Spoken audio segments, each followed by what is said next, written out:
Doesn't it just make you want to jam a little bit? Just get your groove on? Just getting the groove on.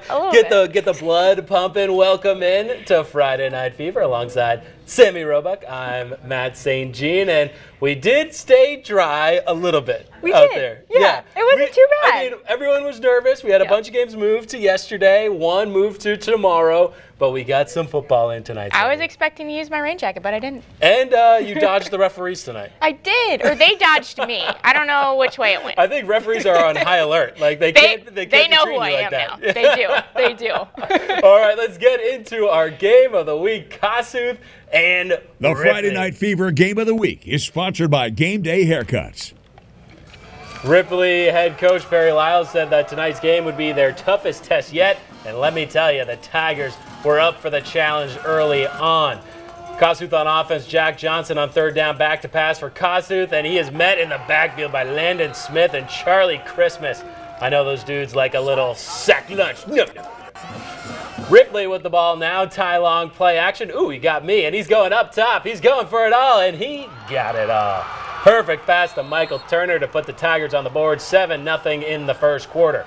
After another Ripley stop, Tigers were knocking on the door yet again. Pitch out to McDonald, and he's got some blockers, people.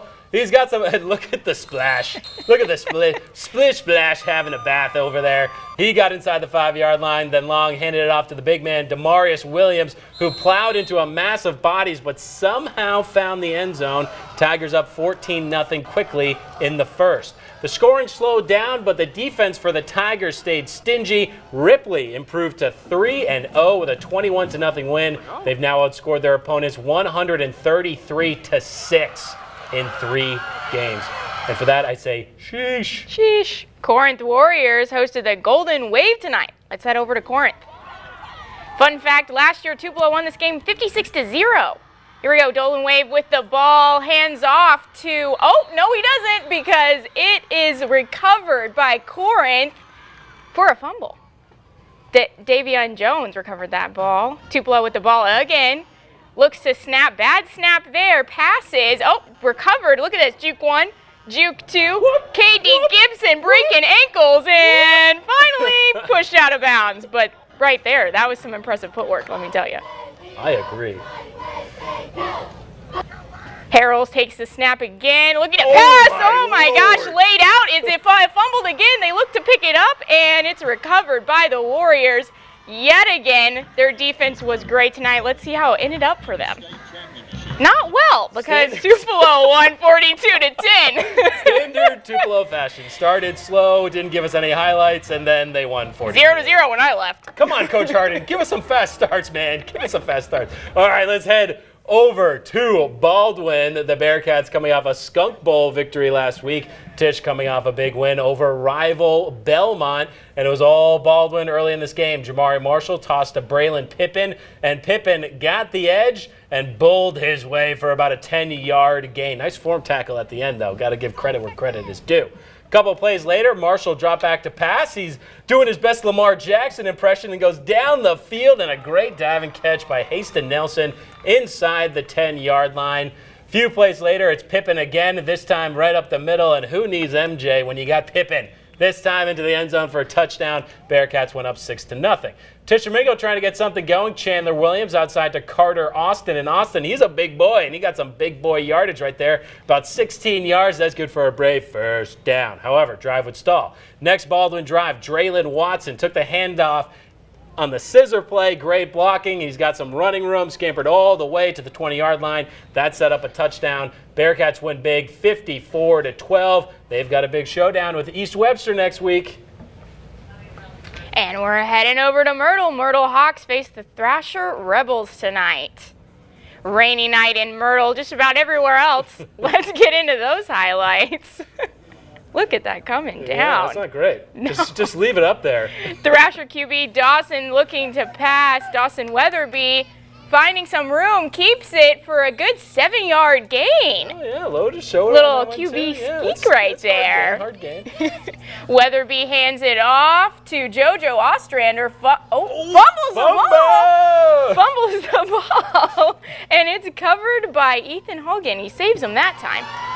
Yep, he got it. There he is. Myrtle with the ball. Myrtle QB looks back to pass, passes it over, and it's no good. That's not good tonight. That's not what we like to see. No. Myrtle QB looks to pass again, and it seems to be a trend. Yeah. But somehow they won 19-12. There you go. Pulled out a win. Yeah, pulled out a win. Myrtle over Thrasher. You got to show them some love for the Myrtle Hawks. Let's go to Mantachi and a nice crowd for the game against Hatley. You know, you got to get the umbrellas up. It looks like pretty nice weather. Oh, they got their umbrella. Everyone's happy. Look at this. Happy to be in Mantachi. All right, let's go. Hatley with the ball. Little option play here out to the left side. Oh, look at it. That's a grown man run. That's a grown man. Oh, what a hit at the end. Oh, my God. So much hitting in one play. I can barely stand it. Next play, the quarterback hands off to running back for an 8-yard touchdown run. Look at the jukes on that guy, but no roster, so I'm sorry, Hatley, that we can't give your boys credit here. Hey, coaches, get your rosters online, for goodness sake. All right, here we go. We got Mantachi with the ball. That's Braden Sauls, because they have their rosters up, so we know who they are. 15 yards for the touchdown. That started the onslaught. Mantachi scored 60 unanswered points. They go on to win 60-6. And we're heading over to Blue Springs. Blue Springs! Blue Devils face the Urchins. Looks like it wasn't too rainy there. No, it looked quite nice. Yeah, it looks nice. Yeah, and that's only down the road from Myrtle, too. Absolutely. Looks like Urchins have the ball running all the way for a great first down. First down. Beautiful first down. The crowd loves that one, tell you what. Drops back to pass. Fires, finds the wrong receiver. He finds the ball. Yeah, he finds the ball. Yeah, he found it. Great interception right there. Oh, Boonville with the ball, passes, finds the right receiver, fires, and it looks like an 8-yard gain, almost a first down there. You don't give the benefit of the doubt. Maybe it's a first down. Let's see how it turned up for the Boonville Blue Devils and the East Union Urchins. Oh, yeah, give us a score here. Give us a score. Oh, this is close down the stretch. Still we'll have a working on final it. online, 37-28. Let's look at some other scores here. Starkville, they continue to roll. They beat Olive Branch 42-10. Is anyone stopping Starkville this year? Nobody has yet. Pontotoc outlasted Choctaw County 10-6, and Louisville, big Louisville, they keep the good times rolling 28-0. Biggersville over Eupora. That's a big win for the Lions. Caledonia, they get back on the winning track. They shut out Holly Springs. Grenada and Hernando, an instant classic in Grenada. That was a tight game. That was a very tight game. 15-13.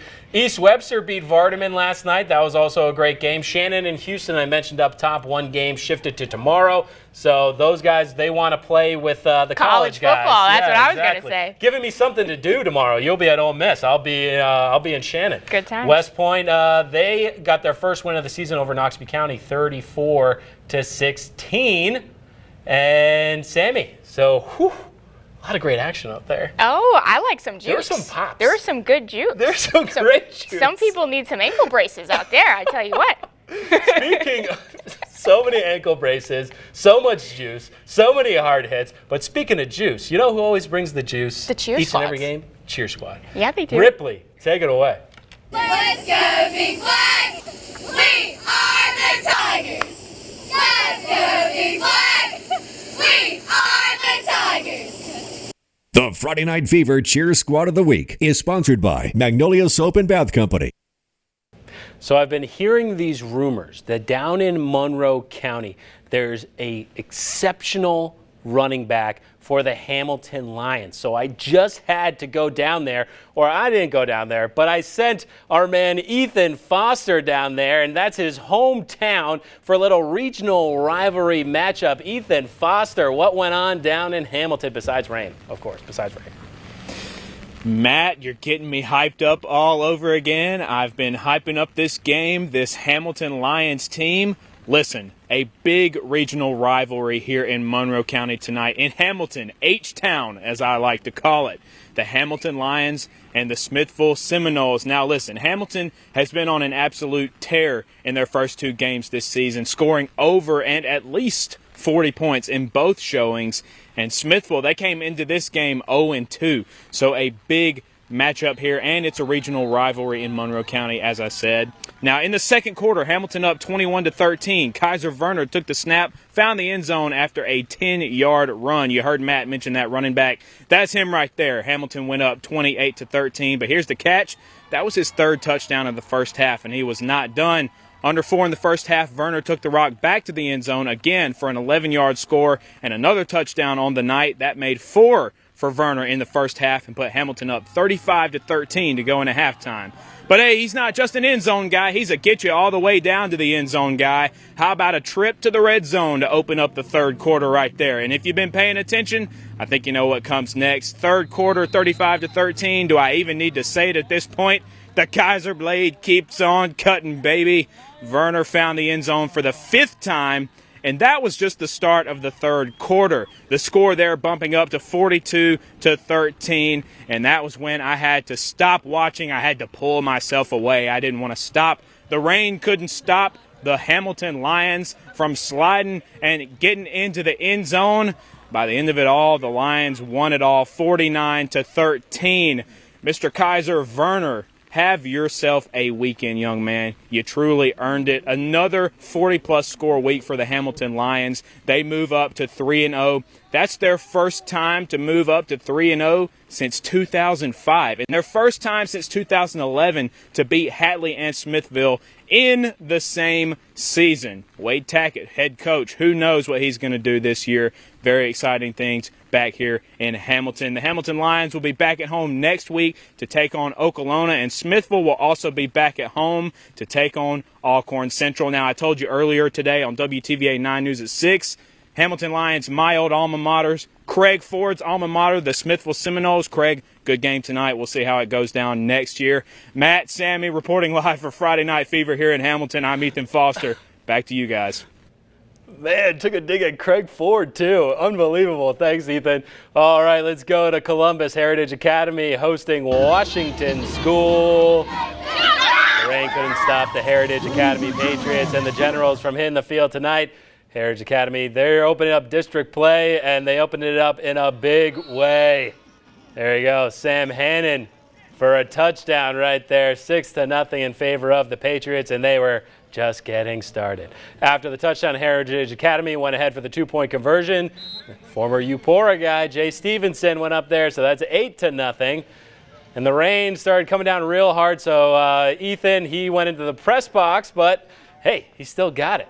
And there's Stevenson again. He still got it. He found the end zone. They went for 2 again, and they converted again. 16-0 in the second quarter here. Heritage Academy, they went on to win big, 39-6.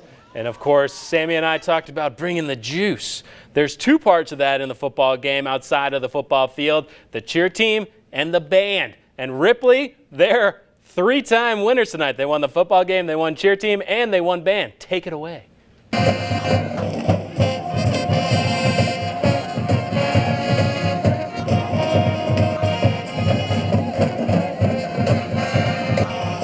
The Friday Night Fever Band of the Week is sponsored by North. All right, as I mentioned, we had some games that were last night, a little Thursday night action. So we got double the fever. Double the fever tonight. Yeah. It was mini fever, big fever tonight, but we got to do 2 nights of high school football, and it's a rare week. So just in case you missed some of those highlights, we want to run through them, and we're going to start in Aberdeen. You're welcome. 1-1 Calhoun City. You are welcome. Against 1-1 Aberdeen. Fun fact, both of their losses were against Houston. Yeah, AI, we had to put that in for our Photog AI. First quarter, Jalen Williams passed to Zach Armstrong for a 25-yard gain. And Sammy, that's good for a what? First down. First down, Wildcats. Later on in the drive, Williams handed it off to Jamari Bailey. That's up the middle, 5-yard gain, 5-yard touchdown.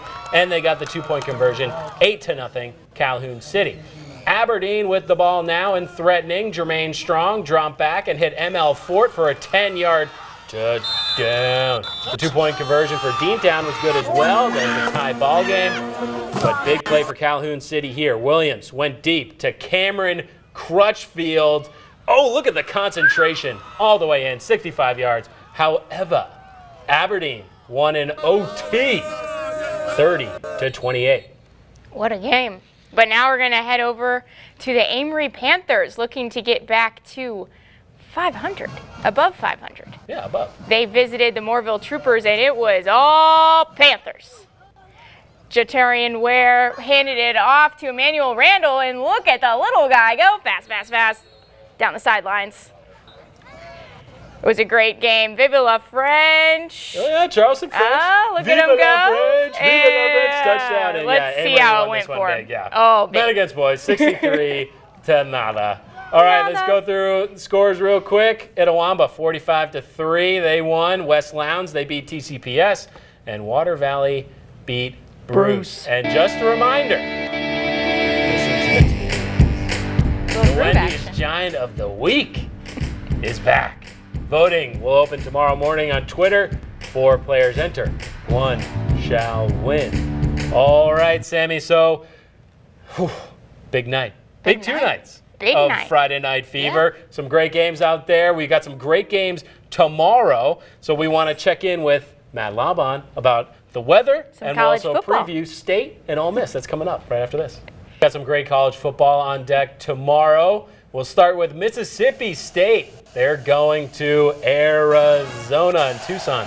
It'd be quite nice to be in Tucson. That's what I'm saying. What a beautiful place it would be. Yeah, Mike Leach going back to the Pac-12. They have to play at 10 o'clock tomorrow night. So get your rest tonight, State fans, because it's going to be a late one tomorrow. But, Sammy, you're going to be going to Ole Miss tomorrow. I will. Right? Oxford. We'll get to continue to see on who's going to be QB because we don't know. They will not choose. And so we don't get to know who's starting QB. Right, but we Dart, know that Altmaier, who's going to be. Altmaier's starting tomorrow. He is, because Dart started last Saturday. Right, so we'll see how he does. This is only the second how are the time. fans going to enjoy the games? That's why we're bringing in Matt Laban. Tell us what to expect. So we're going to have some showers around tomorrow. Again, hopefully not over the stadium. We have that percentage in there. Here's a look where Storm Tracker has some of those showers around. We're looking in close on Oxford. Yeah, I mean, 4:30, 5 o'clock prior to kickoff. There's some around. And listen, the positioning, the timing, always a little rough on these. So is it reasonable there could be a delay? Probably not like what we had last week, but yeah, it's not inconceivable. Now, Mississippi State, believe it or not, in Arizona, you think beautiful. I mean, there's still some rain chances there. It's going to be hotter. But as you can see, most of the rain chances just a little north of town, more limited. It is the desert after all, but the chances there as well. So we're watching both cases. All right, thanks, Matt. I saw Catalina in there, chuckled to myself, thinking about Step Brothers. It's a Catalina wine mixer. You love your movie references. I do like a good movie reference. Can't help it. Thank you, everybody, for hanging out with Sammy and myself. We'll see you next Friday for Friday Night Fever. If you have a game of the week, let me know. I'm open. But anyway, have a great weekend. Have a good night.